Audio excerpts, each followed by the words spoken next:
बिस्मिल्लाहिर्रहमानिर्रहीम। अल्लाह पाक बरकत दे आपके खानों में, आपके रिज़्क में, आपकी ज़िंदगी में। जो बीमार हैं अल्लाह पाक उनको सेहत दे।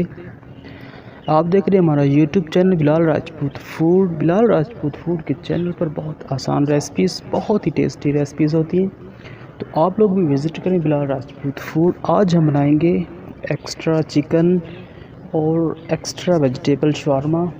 तो मुकम्मल वीडियोस देखें।